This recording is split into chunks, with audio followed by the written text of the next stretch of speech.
자리에서 일어나셔서 겸손한 마음으로 묵상기도 하심으로 2월 두 번째 주일 예배를 성부와 성자와 성령의 이름으로 시작하겠습니다.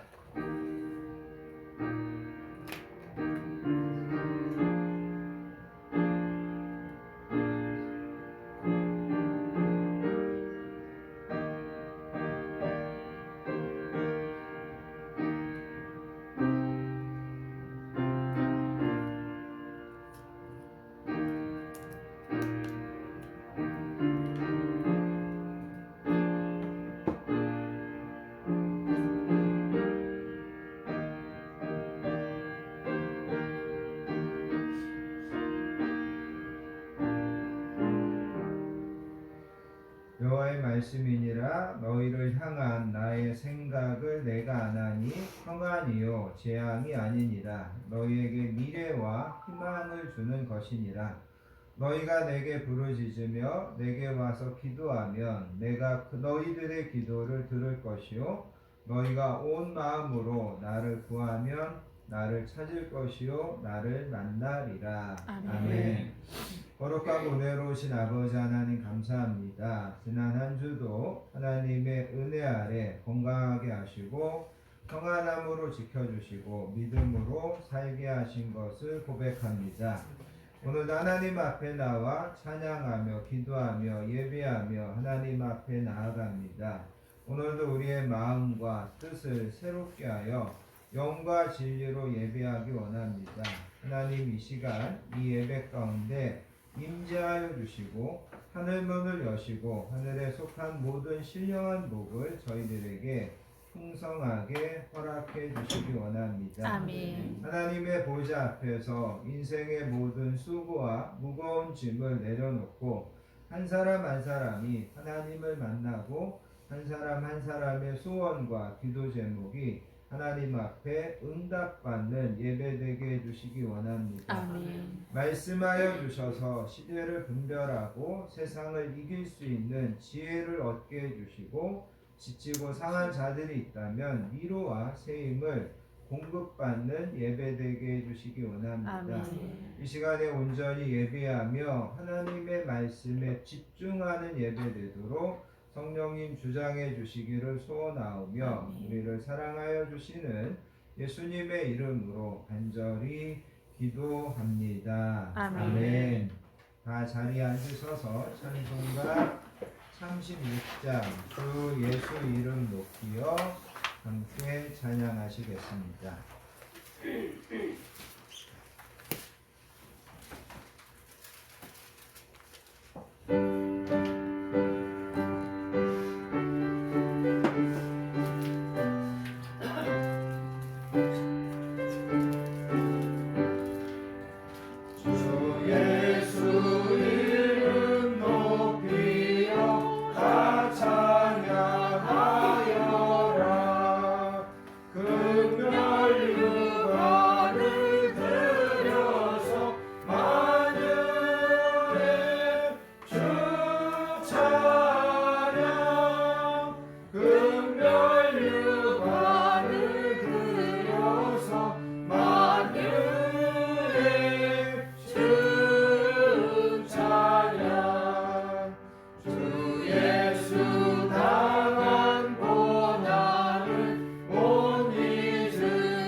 신경하심으로 우리의 신앙을 하나님께 고백드리겠습니다.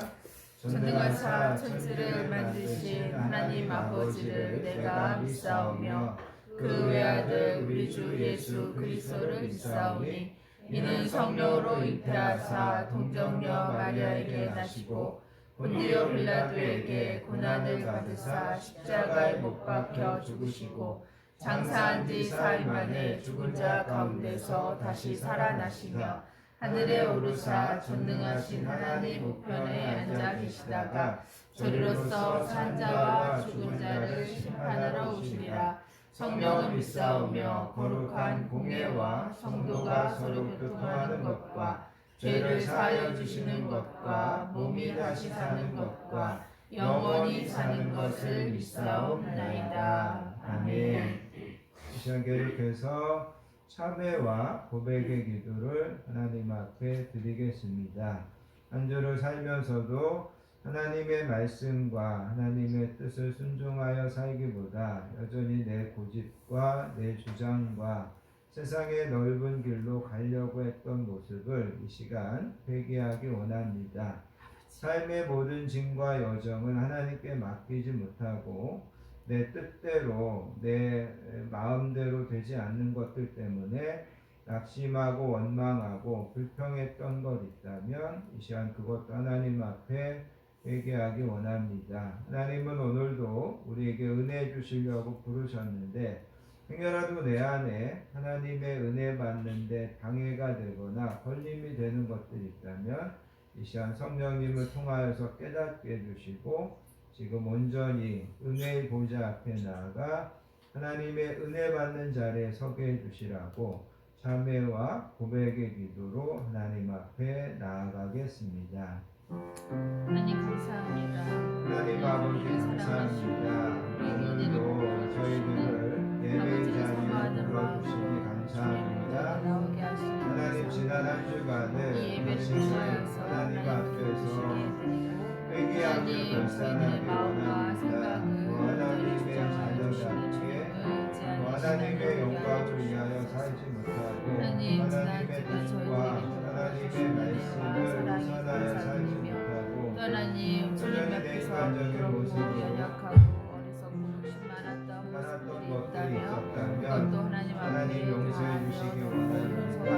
특별히 아버지 하나님 우리를 긍휼히 오늘도 여기시고 우리 하나님 안에 아버지 선하게 앞에 역사하시는 예배와 내 마음과 말씀과 생각을 아버지 은혜의 하나님 사용하기 앞에 선한 마음으로 원합니다. 내 안에 내려놓습니다. 추하고 아버지 이 더러운 시간 것들을 다 도와주시고 은혜를 감춰주시고 베풀어주시고 온전히 하나님의 예배를 크신 은혜와 인도하고 도우심이 함께 함께하는 은혜 받는 예배 자리에 시간이 서서 되게 하여 하나님 주시옵소서. 아버지 우리가 우리 사랑하시고 회복되고 우리가 아버지 주님 하나님 은혜를 앞에 베풀어 영광 주시는 돌리는 귀한 아버지 예배 연약함을 되도록 하시고 하나님 우리 예배 가운데 아버지 도와주시옵소서. 원합니다. 새로운 하나님 의지합니다. 하나님을 바라고 성령님이 주의 은혜 부족한 앞에 점을 겸손하게 풀어보시고 나아가는 오늘도 사용하여 주시기 아버지 원합니다. 감사드리며 사랑 받으신 예수님의 이름으로 간절히 기도합니다. 아멘. 사랑과 긍휼이 풍성하신 아버지 하나님 감사합니다. 은혜 가운데 한 주를 살고 다시금 은혜의 자리에 불러주시니 감사합니다. 우리가 하나님 앞에 나오고 하나님 앞에 설 수 있는 것은 우리에게 의가 있음도 우리에게 거룩함이나 정결함이 있음도 아니고 오직 긍휼을 베푸시는 하나님의 은혜와 용서 때문임을 고백합니다. 좀 더 참았더라면 덕이 되었을 것이고 좀 더 인내하였더라면 좀 더 성실하게 기도하였더라면 다른 길과 방법이 있었을 텐데 여전히 조급하였고 여전히 인간적인 지혜와 방법으로 답을 찾으려고 했던 저희들을 용서해 주시기 원합니다.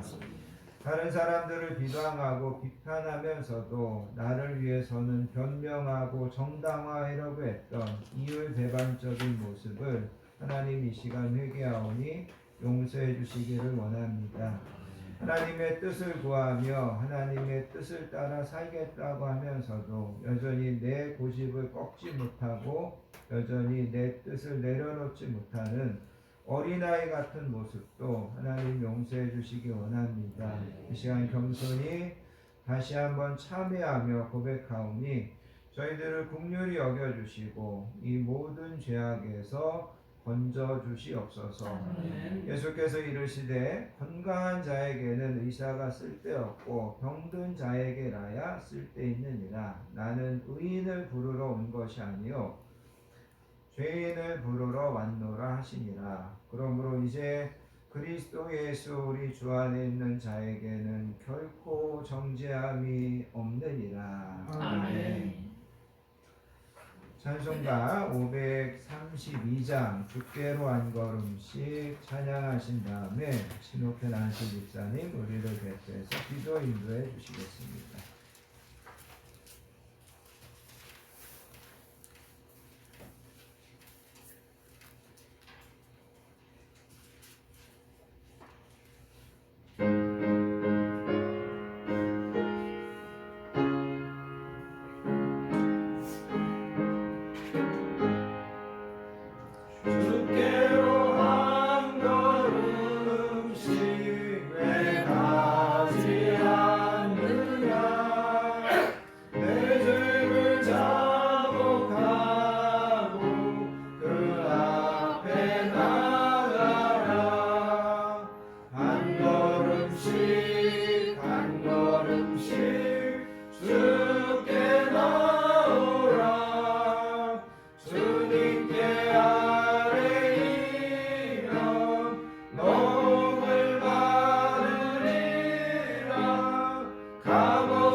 한 걸음씩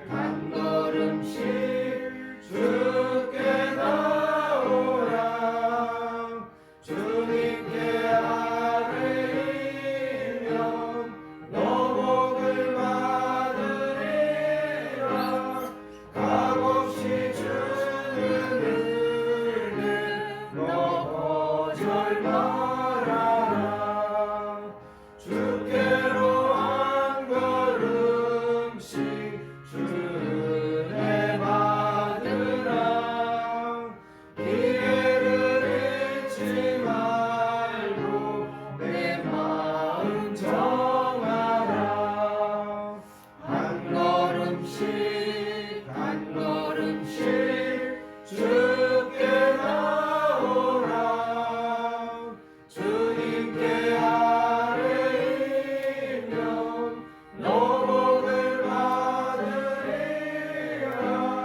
값없이 주는 은혜 너 거절 말아라 주께로 한 걸음씩 오가서 아뢰라 기쁘게 너의 몸을 주 앞에 드리라 한 걸음씩 한 걸음씩 주께 나오라 주님께 아뢰이면 너복을 받으리라 값없이 주는 은혜 너 거절 말아라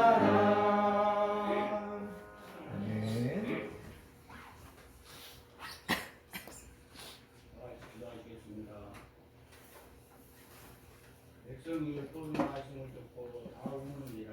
총독 느헤미야와 제사장 겸 학사 에스라와 백성을 가리키는 네 사람들이 모든 백성에 이르기를 오늘은 너의 하나님의 성일이니 슬퍼하지 말며 울지 말라 하고 할렐루야. 영원히 거룩하신 아버지 하나님 주의 정을 사모하는 마음으로 항상 주님 앞에 모였습니다. 주님의 집이야말로 저희 영혼의 안식처이며 저희의 사랑하는 성소입니다.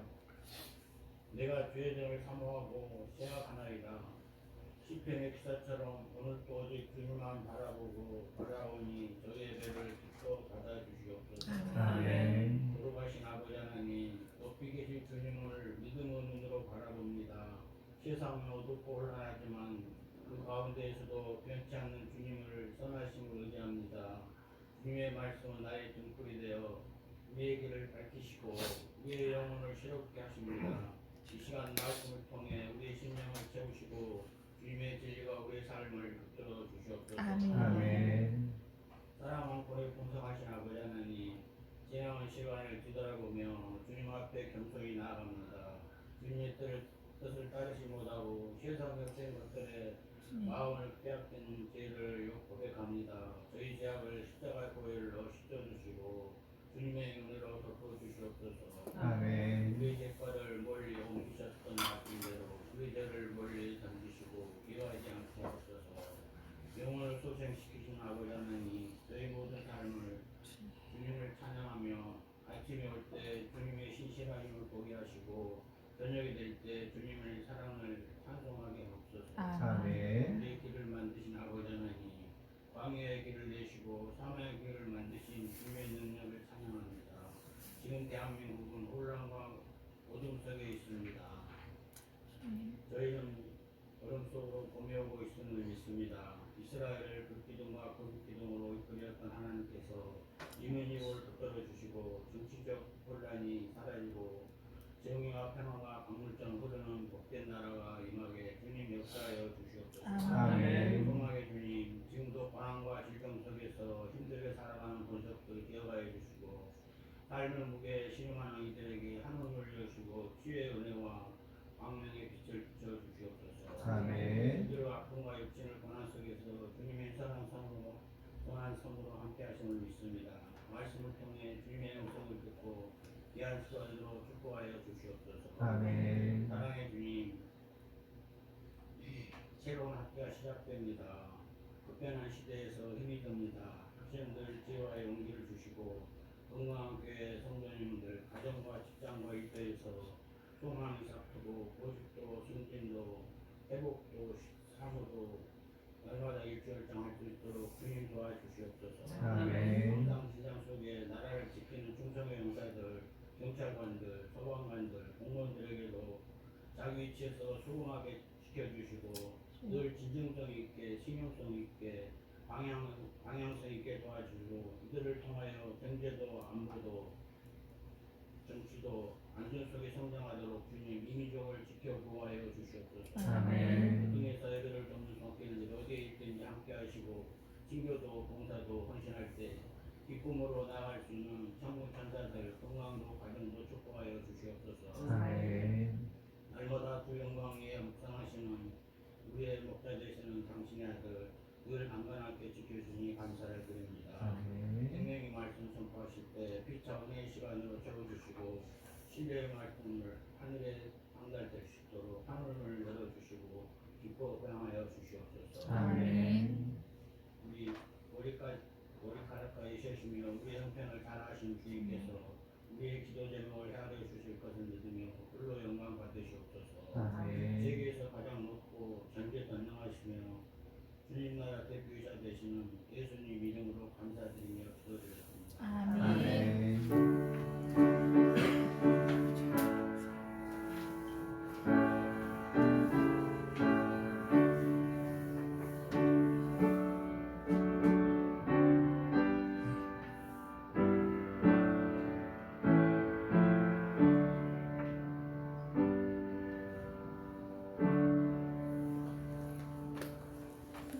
오늘 우리에게 주시는 은혜의 말씀은 시편 20편 1절부터 9절까지 말씀입니다. 구약성경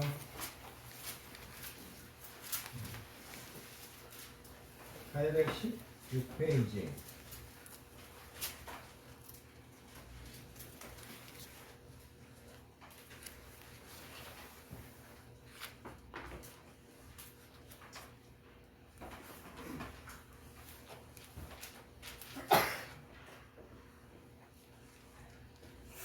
시편 20편 1절부터 9절까지 말씀.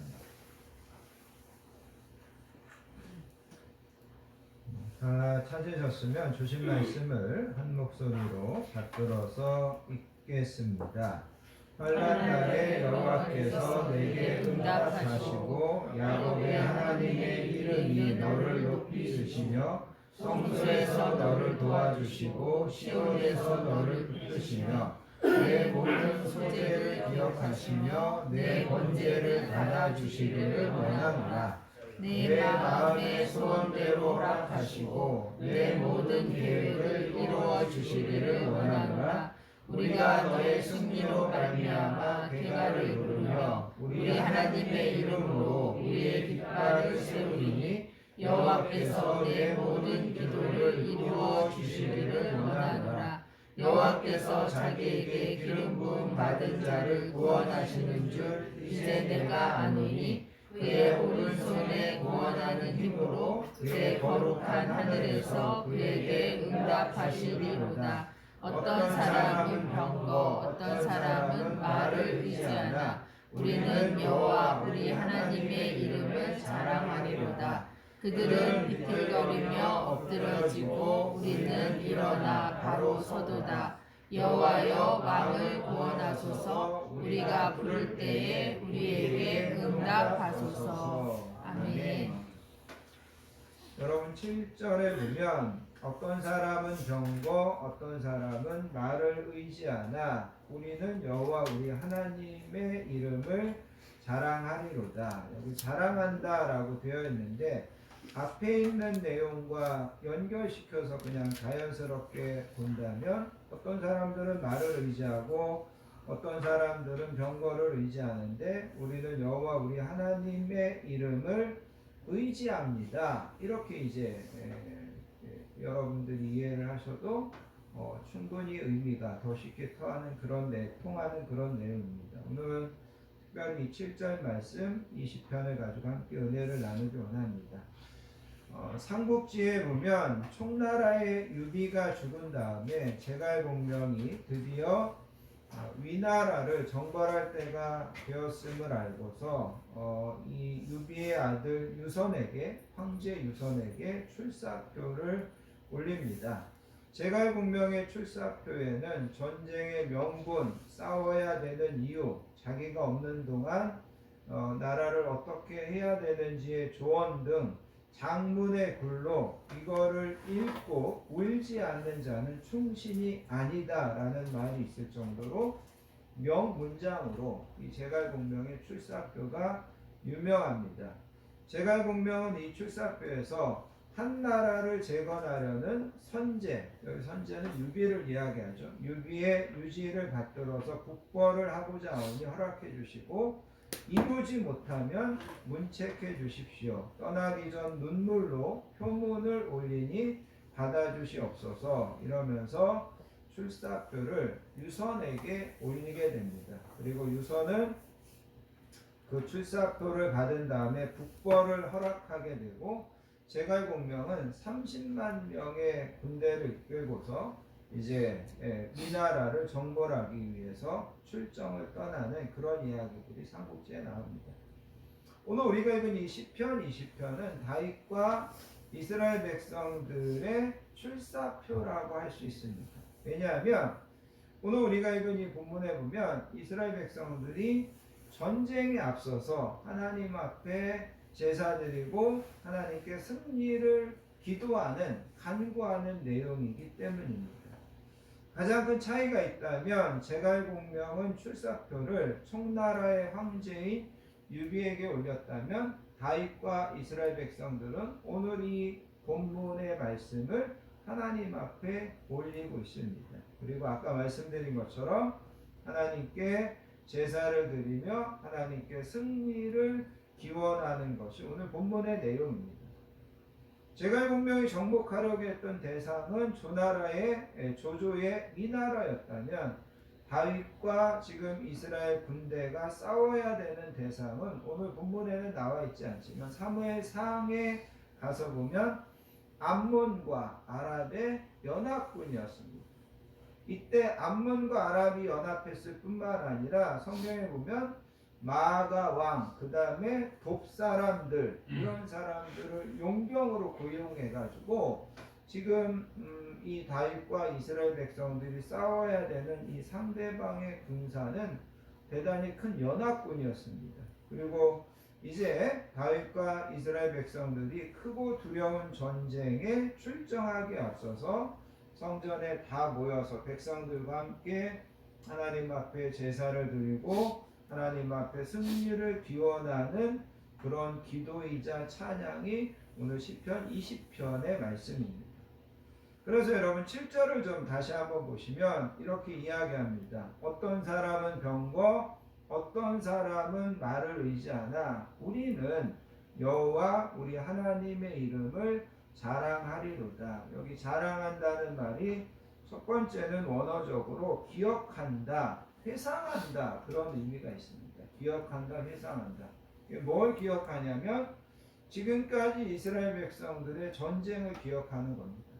이스라엘 백성들이 애굽에서 나와서 가나안을 정복하면서 지금까지 수많은 전쟁을 치렀습니다. 그런데 그 전쟁에서 이스라엘 백성들이 깨달은 것은 뭐냐면 이 전쟁의 승패는 병거나 말의 숫자가 아니었다는 거죠. 이거를 기억하는 거예요. 우리 조상들이 지금까지 수많은 전쟁을 했습니다. 그런데 그 전쟁에서 이길 수 있었던 것은 말이나 마병이나 병거나 이런 것들이 많아서 이긴 것이 아니었습니다. 그래서 그거를 회상한다는 겁니다. 그러면서 이 사람들이 이야기하는 것은 지금 상대방은 연합군이고 말과 병거가 많이 있습니다. 그런데 우리는 이런 것 때문에 두려워하거나 이런 것 때문에 겁먹지 않겠습니다. 왜냐하면 우리는 지금까지 우리 조상들의 전쟁의 역사를 회상해 보면 이런 것이 전쟁의 승패를 결정하지 않았기 때문입니다. 그런 의미가 여기 하나님의 이름을 자랑한다라고 하는 이 표현 속에 담겨져 있습니다. 또 한 가지 하나님의 이름을 자랑한다고 하는 것은 이게 크게 확대한다, 과장해서 선포한다, 크게 높여 자랑한다 그런 뜻도 이 안에 담겨져 있습니다. 하나님의 권능과 하나님의 위대하심을 단순히 자기만 알고 있는 것이 아니라 단순히 자기만 회상하고 기억하는 것이 아니라 다른 사람들에게 크게 높여서 자랑한다는 그런 뜻이 있습니다. 그러니까 여러분 전쟁에 참여하는 군인들이 이번에 처음에 참여하는 신참이 있다는 거죠. 그 신참에게 이야기하는 겁니다. 하나님의 권능과 하나님의 위대하심이 얼마나 큰지 알아? 그런 하나님께서 이번에도 우리를 도와주실 거야. 그러면서 하나님의 권능과 하나님의 위대하심을 높여서 자랑한다는 거야. 높여서 다른 사람들에게 알려준다. 그런 의미가 여기에 자랑한다라고 하는 그런 의미 속에 있습니다. 또 한 가지는 세 번째는 아까 제가 말씀드린 것처럼 여기 7절의 앞부분의 말씀과 연결시켜 본다면 어떤 사람들은 병거, 어떤 사람들은 나를 의지하나 우리는 여호와 우리 하나님의 이름을 자랑한다는 것은 우리 하나님의 이름을 의지한다라는 그런 의미입니다. 그래서 적들은 병거와 마병의 많음을 의지하고 전쟁에 참여하지만 우리는 우리 하나님 여호와의 이름을 의지해서 이 전쟁에 지금 참여할 것입니다. 이렇게 이야기하고 있습니다. 그러면서 여러분 다윗과 이스라엘 백성들이 믿고 의지하는 그 하나님에 대해서 여러분 7절을 보시면 이렇게 이제 이야기합니다. 우리는 여호와 우리 하나님의 이름이라고 해가지고 여호와라는 말이 나오고 하나님이라는 말이 이제 연달아서 나오는 것을 보게 됩니다. 그런데 여기서 굳이 구분하자면 여호와는 이스라엘과 언약의 관계에 있는 하나님을 의미하고 뒤에 나오는 하나님은 전능자, 절대자이신 하나님을 이야기하는 겁니다. 그러니까 여러분 여기서 여호와와 하나님의 이름을 나란히 쓰는 것은 이스라엘과 언약을 맺으신 그 하나님 그리고 온 우주 만물의 창조자 되시고 통치자 되시는 전능하신 하나님 그 하나님을 우리는 의지한다. 이런 표현들이 압축되어서 이 안에 다 담겨져 있다라는 겁니다. 다윗이 지금 암몬과 그 다음에 이 아랍의 연합군과 전쟁을 하는데 당시에는 여기 본문에 나와 있는 최강의 무기가 병거와 마병이었습니다.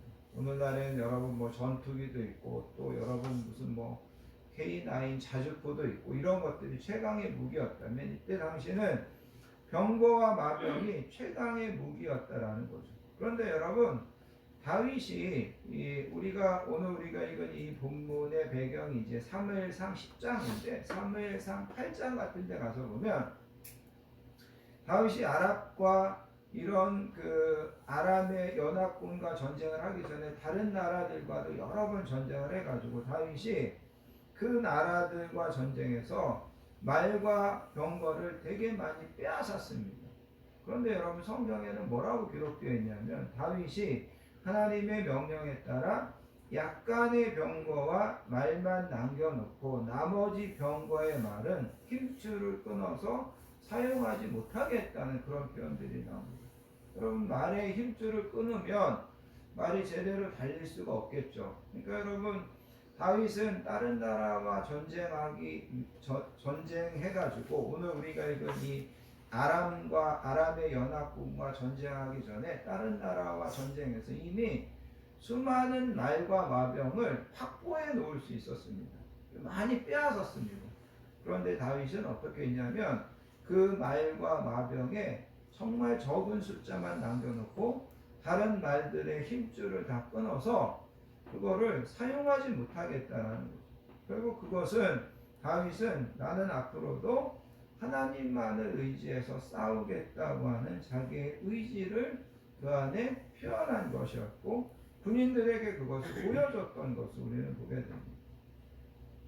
시온은 아나미가 지금 로마의 이야기에 보면 로마 군대가 최강이었습니다. 근데 로마 군대가 최강일 수 있었던 것은 로마 군대는 자기들이 동원할 수 있는 모든 군인들과 당대의 최고의 무기를 다 쏟아부어서 항상 전쟁을 이겼다고 합니다.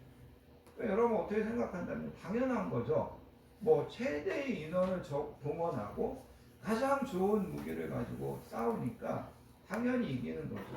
어떻게 본다면 다른 나라들이 뭐 50만 쳐들어오니까 우리도 50만 명만 데리고 싸우자. 아니면 우리는 포가 있는데도 다른 나라들이 칼이나 총을 들고 싸우니까 우리는 포를 내려놓고 우리도 그냥 총이나 칼만 가지고 싸우자. 그게 아니라는 거죠. 다른 나라가 50만을 데리고 와도 우리가 100만, 200명을 동원할 수 있으면 그렇게 동원하는 겁니다. 다른 나라가 칼을 가지고 오는데도 우리는 포를 가지고 공격해서 이기니까 당연히 로마 군대가 최강이 될 수 있다는 거죠.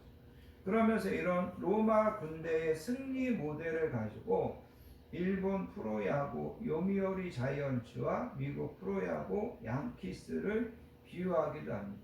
이게 무슨 말이냐면 일본의 프로야구에 요미우리 자이언츠라고 하는 되게 인기 있는 팀이 있고 미국의 프로야구에 뉴욕 양키스, 오늘날 LA 다저스라고 하는 되게 유명한 팀들인데 이 팀들은 막대한 자금력을 들여가지고 좋은 선수들이 나오면 다 사는 겁니다. 좋은 투수 나오고 좋은 타자 나오고 그러면 그런 좋은 선수들을 다 데려다가 다른 팀하고 경기를 하면 이길까요? 질까요? 이기죠. 당연히 이기는 겁니다. 다른 사람들이 생각할 때는 야 그러면 경기가 재미없지 않냐 그렇게 할 수 있는데 많은 사람들은 그래도 요미우리 자이언츠가 이기면 환호한다는 거죠. 양키스가 이기면 환호한다는 겁니다. 그래서 어떤 수단과 방법을 가리지 않고 이기는 것이 최선이고 이기는 것이 가장 옳은 것이다. 이런 방식이 어떻게 보면 로마 군대의 방식이고 좀 전에 이야기한 것처럼 요미우리 자이언츠나 뉴욕 양키스나 LA 다저스나 이런 사람들이 로마 군대의 승리의 방식을 모델로 해서 이런 뭐 스포츠 팀을 운영한다 뭐 이런 이야기들이 있다는 거죠. 아무튼 여기에서 이야기하고자 하는 것은 뭐냐면 그럼에도 불구하고 이스라엘은 이런 무기나 이런 마병이나 이런 병거나 말이나 이런 것들을 의지하지 않았다라는 겁니다. 역대하 32장에 가서 보시면 유다 왕 히스기야가 아수르 왕 사네립과 전쟁을 하는데 그때 아수르 전력이 아수르 군대가 훨씬 더 강했습니다. 그래서 유다 백성들이 두려워 떨고 있었습니다. 그때 히스기야가 이스라엘 백성들에게 이야기합니다. 너희는 마음을 강하게 하고 담대히 하고 아수르 왕과 그에 따르는 온 무리로 말미암아 두려워하지 말며 놀라지 말라. 우리와 함께 하시는 이가 그와 함께하는 자보다 크니 그와 함께하는 자는 육신의 팔이요 우리와 함께 하시는 이는 우리의 하나님 여호와시니라. 반드시 우리를 도우시고 우리를 대신하여 싸우시리라. 그래서 여러분 이스라엘 백성들은 다윗뿐만 아니라 이 사람들이 어떤 전쟁을 하든지 항상 하나님을 의지하고 하나님이 도우실 거고 하나님께서 우리를 대신하여 싸워주실 것이다. 그런 믿음으로 살았던 것이 이스라엘 백성들이라는 거죠.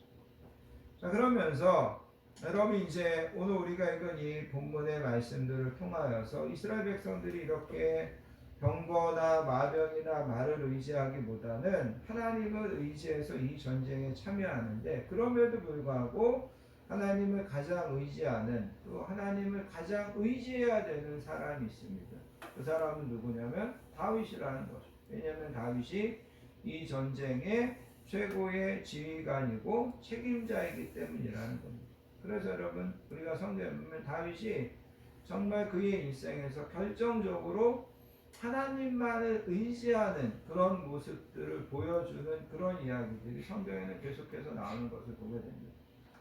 여러분 다윗이 결정적으로 하나님만 의지했던 첫 번째 이야기가 어디에 나오냐면 사무엘상 17장에 가서 보시면 다윗이 그때 골리앗과 싸우는 이야기가 나옵니다.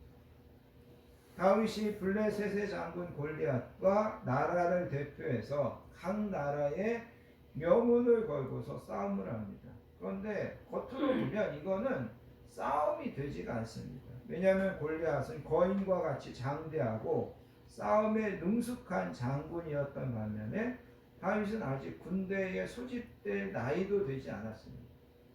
다윗은 한 번도 싸움을 해본 적이 없습니다. 아버지의 심부름을 받아서 형들 면회 갔습니다. 형들 면회 갔는데 이 골리앗이 이스라엘 백성들을 조롱하고 하나님의 이름을 모독하는데 누구도 감히 나서서 그 골리앗과 싸우려고 하지 않는 것을 보고 이 다윗이 분개해가지고 골리앗과 싸우러 나갔다라는 거죠. 당시 이스라엘 백성에도 분명히 경험과 또 싸움에 능한 그런 장수들이 군인들이 분명히 있었을 겁니다.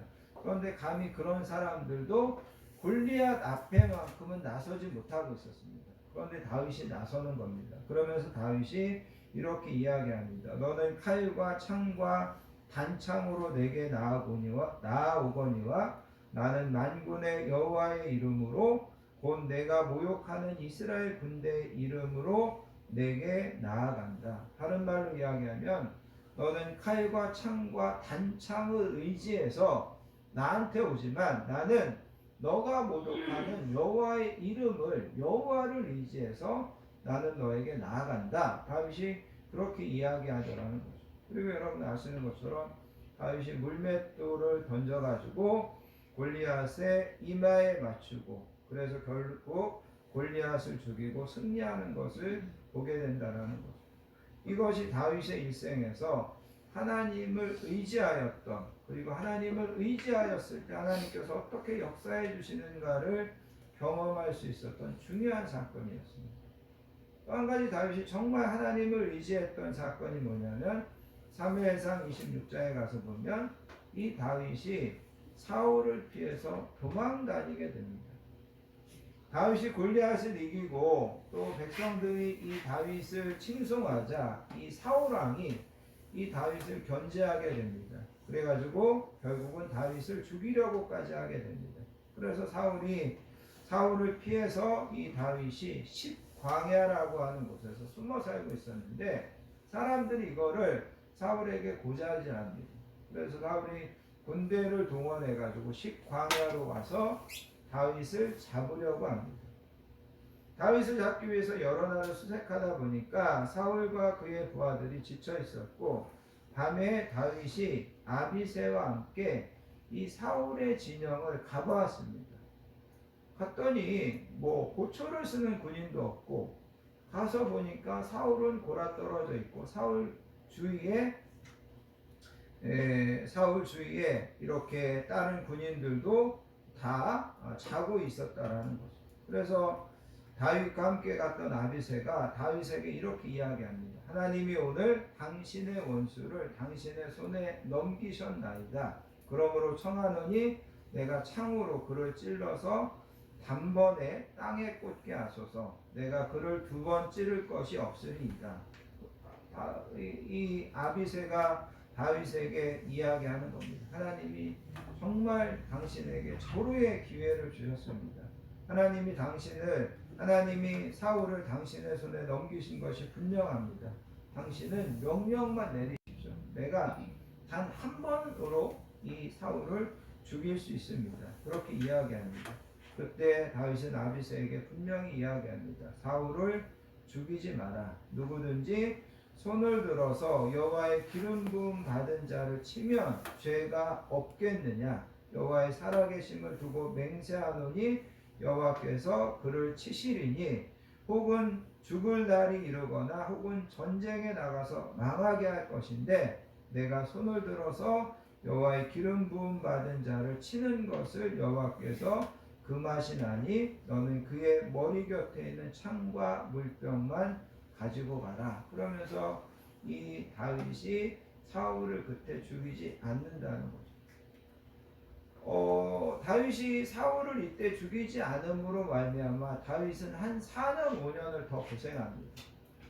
그런데 이 4년 5년의 시간이 더 걸리기도 하고 때로는 돌아가야 되는 불편함도 있고 때로는 생명의 위협을 느껴야 되는 그런 시간들을 보내야 됨에도 불구하고 다윗은 하나님을 의지하는 것이 가장 빠른 길이고 하나님을 의지하는 것이 최선임을 우리에게 보여주는 사건이 바로 이 사건이라는 거죠. 하나님을 의지하자. 내 생각대로 아니면 내 욕심대로 지금 뭔가 바로 이루려고 하지 말고 하나님 기다리자, 하나님 의지하자. 이것이 다윗이 우리에게 보여주고 있는 삶의 모습이라는 거죠.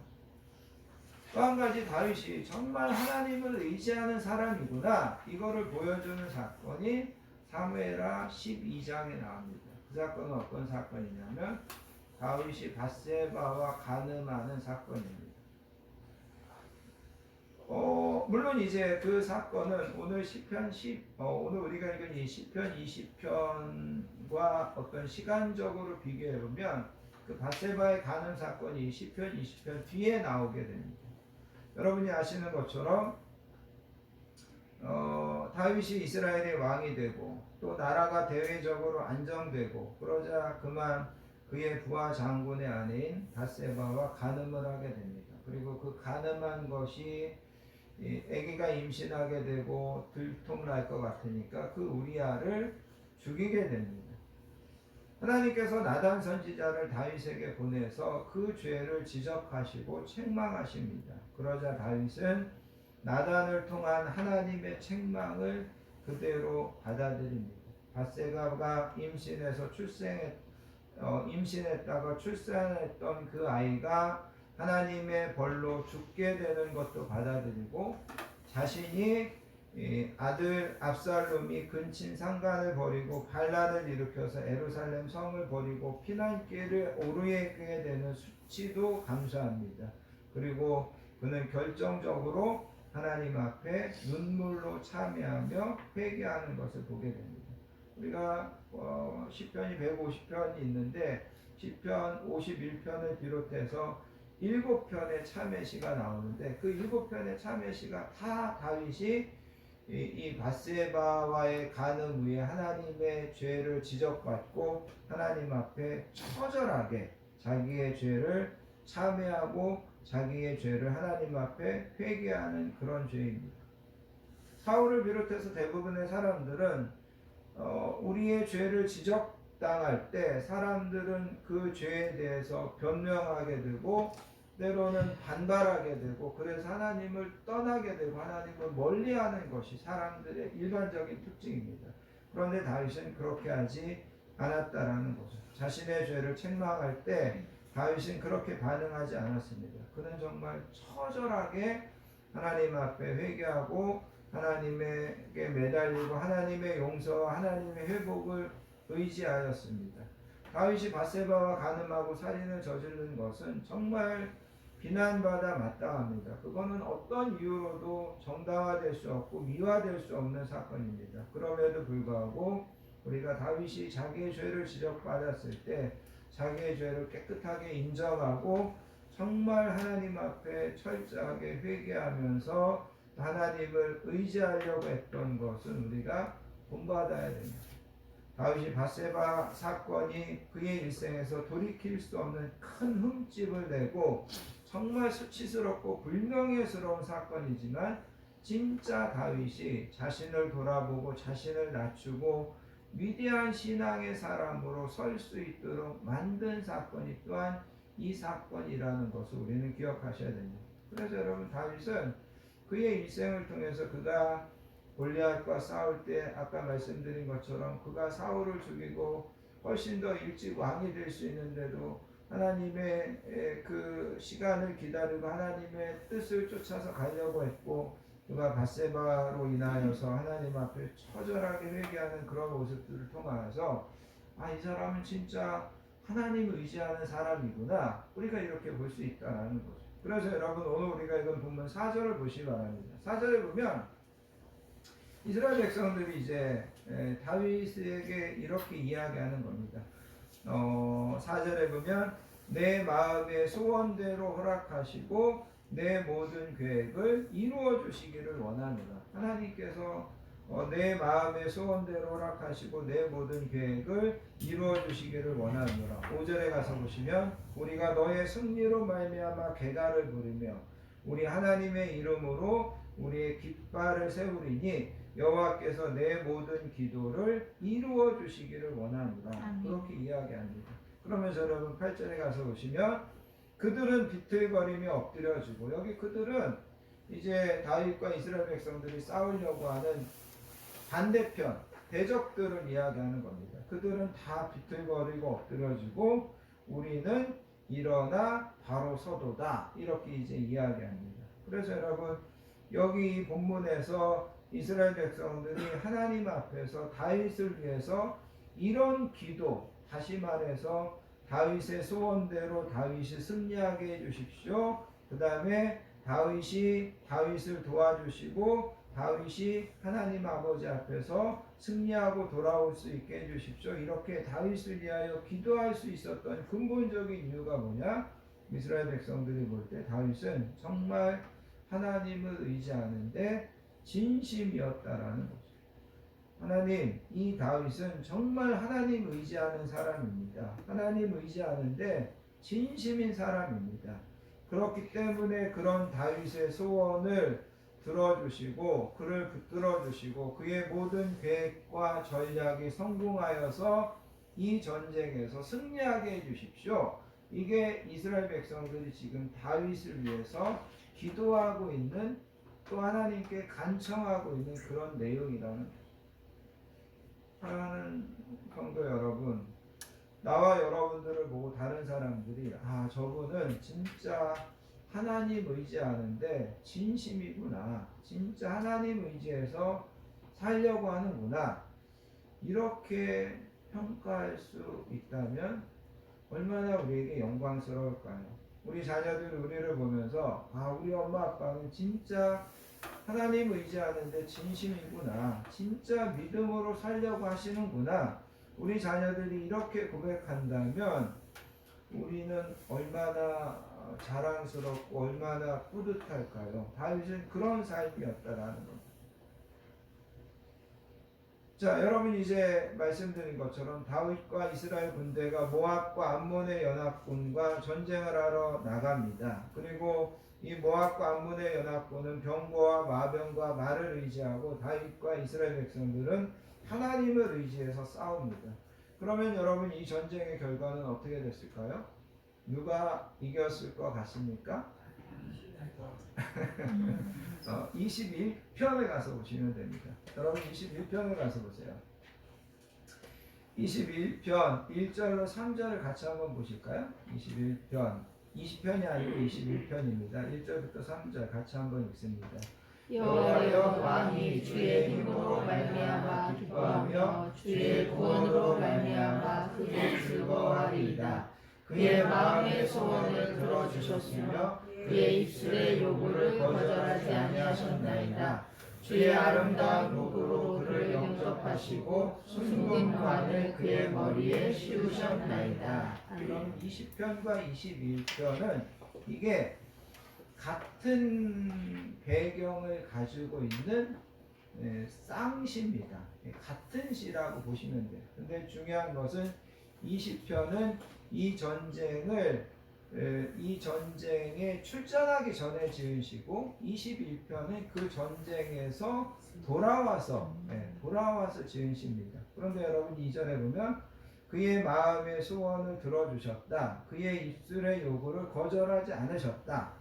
3절에 보면 하나님께서 아름다운 복으로 그를 영접하셨다. 순금관을 그의 머리에 씌우셨다. 이런 것들을 볼 때 누가 이겼다고 우리가 볼 수 있죠?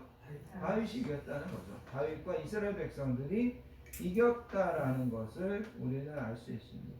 그리고 여러분 이 본문의 말씀을 통하여서 우리가 하나 더 적용하고 우리가 더 깨닫기 원하는 것은 뭐냐면 다윗이 그렇게 이스라엘 백성들이 그렇게 하나님 의지했더니 하나님께서 이스라엘을 승리하게 하셨다면 우리도 하나님 의지해서 살면 하나님께서 우리의 소원도 들어주시고 우리의 입술의 요구도 거절하지 아니하시고 우리가 하나님 앞에 서는 날 우리에게도 순금의 관을 씌워주시겠구나, 우리가 이렇게 적용할 수 있다는 거죠. 우리가 이렇게 해석할 수 있다는 겁니다.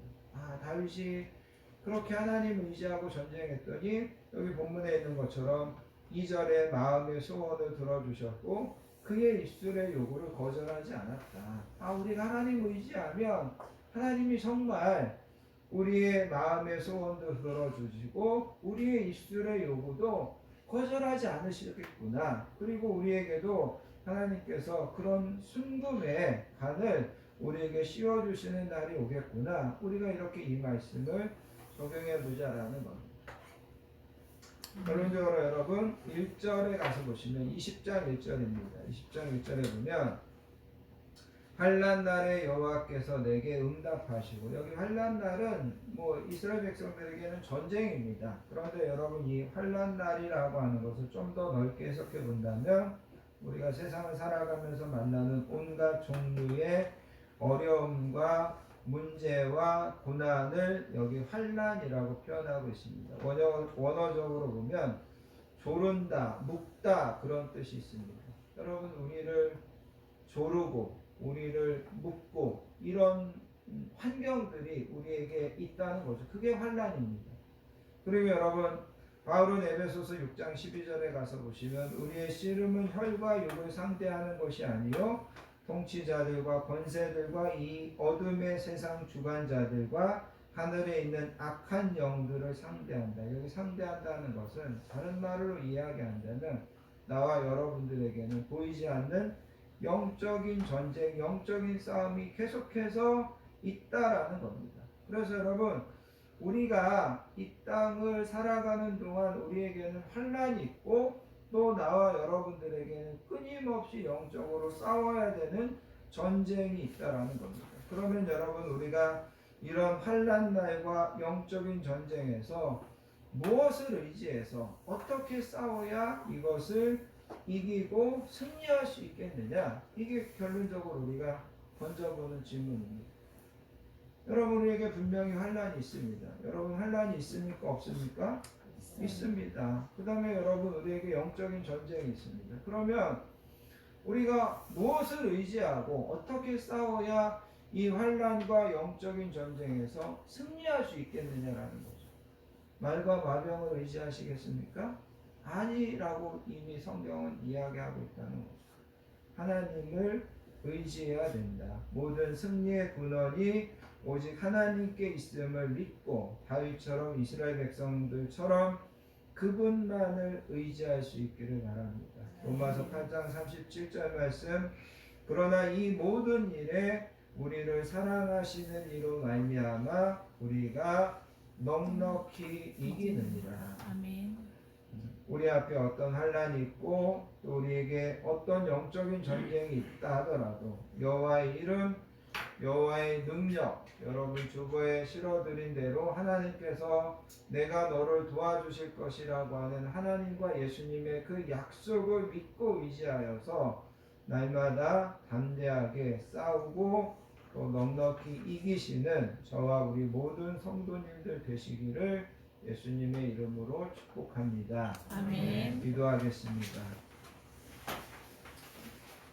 하나님 감사합니다. 오늘도 저희들을 예배의 자리로 불러주시고 우리가 당하고 있는 여러 가지 환난과 또 영적인 전쟁에서 우리가 무엇을 의지하고 어떻게 싸워야 되는지를 말씀을 통하여서 교훈하시고 깨닫게 하여 주시니 감사합니다. 다시 주신 말씀처럼 다윗과 이스라엘 백성들처럼 하나님만을 의지하고 또 하나님의 약속, 하나님의 능력만을 바라보는 저희들 되게 해주시고 하나님 우리에게 당하는 우리가 하나님 앞에서 감당해야 될 이런 모든 환난과 영적인 싸움에서 넉넉히 승리하고 하나님 앞에 담대하게 이기는 우리 모든 성도님들 되도록 이끌어 주시기 원합니다. 감사드리며 사랑 많으신 예수님의 이름으로 간절히 기도합니다. 아멘.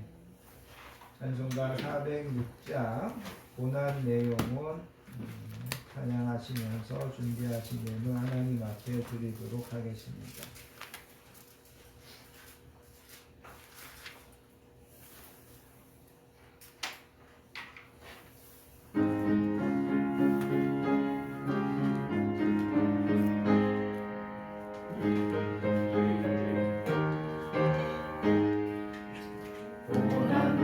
영원 편이실 꽃과 풍랑이 너도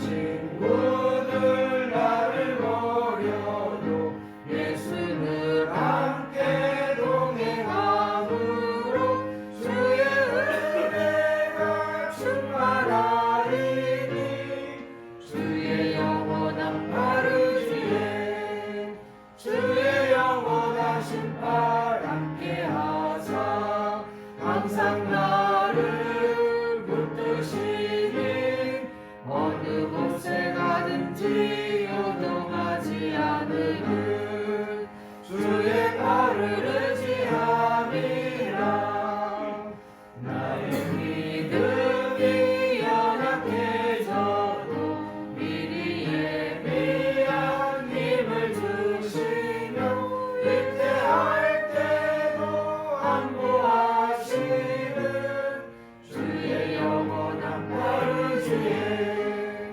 주의 영원하신 팔 함께 하사 항상 나를 붙드시니 어느 곳에 가든지 요동하지 않으는 주의 팔을 의지함이라 지목한 것 주께 없으니 나의 인생을 주께 맡기며 나의 모든 죄 대신 지시는 주의 영원한 팔 의지에 주의 영원하신 팔 함께 하사 항상 나를 붙드시니 어느 곳에 가든지 요동하지 않으는 주의 팔을 의지함이라. 아멘. 성도와 교회의 소식을 함께 나누겠습니다. 한 주도 건강하게 지켜주시고 평안함으로 인도해 주신 하나님의 은혜와 사랑에 감사드리며 오늘도 복되고 귀한 예배에 함께 하시는 모든 분들을 예수님의 사랑으로 환영하고 축복합니다. 옆에 계신 이들하고 인사합니다. 사랑합니다. 사랑합니다. 축복합니다. 사랑합니다. 축복합니다. 네, 오늘도 주신 말씀처럼 제가 이제 계속해서 올해 우리 교회 표와 연관된 말씀을 계속해서 나누고 있는데 항상 하나님 전적으로 의지하고 또 모든 환난과 영적 전쟁에서 날마다 승리하시는 우리 교회와 또 가정과 우리 성도님들과 자녀들 되시기를 간구합니다. 아멘. 다음 주, 그 다음 주 기도 맡으신 분들 잘 준비해 주시기 바랍니다. 다 자리에서 일어나셔서 주만 바라볼지라 찬양하시고 드려진 예물을 위하여 축복 기도한 후에 축도로서 모든 예배를 마치겠습니다.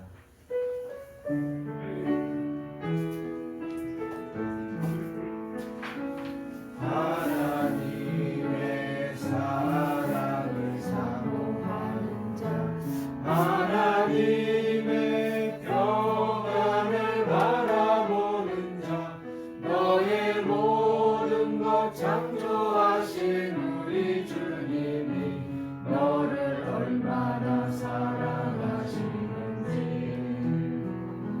하나님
감사합니다. 오늘도 하나님 앞에 나와 우리의 마음과 시간을 구별하여 드리고 하나님 예배로 승리하게 하여 주시니 감사합니다.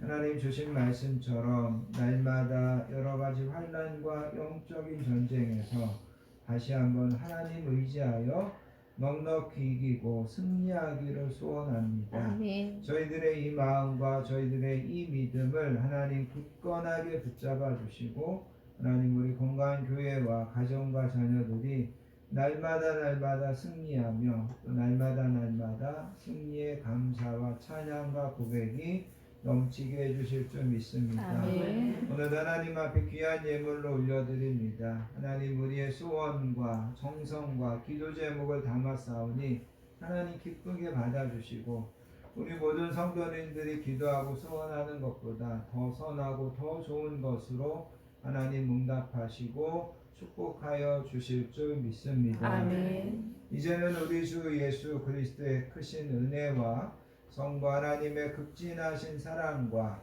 성령님의 내주하심, 위로하심, 충만하심의 축복이 주신 말씀 붙들고 날마다 더 하나님 의지하여 승리하는 삶을 살기로 소원하고 결단하는 사랑하는 모든 성도님들 머리머리 위에와 그의 가정과 우리 자녀들 위에 건강한 교회와 이 나라의 민족 위에 이제로부터 영원토록 함께 하시옵기를 간절히 축원하옵나이다. 아멘. 아멘.